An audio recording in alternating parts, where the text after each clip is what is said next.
দেখেন আলিফ লায়লার গুহা। আমরা এখন আলিফ লায়লার গুহার গহীনে প্রবেশ করেছি।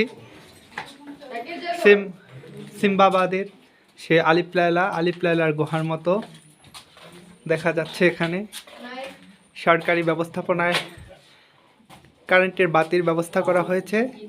যদি বাতি না থাকতো এখানে প্রবেশ করা হয়তো সম্ভব হতো না।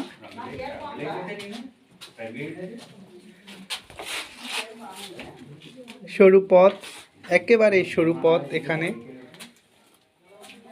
ঢোকা যায় না। দেখেন এক একজন কিভাবে ঢুকতেছে, অন্ধকারের কারণে দেখাও পর্যন্ত যাচ্ছে না।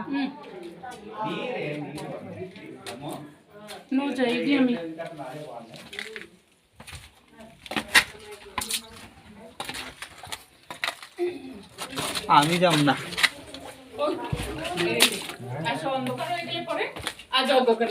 আমিও যাব না।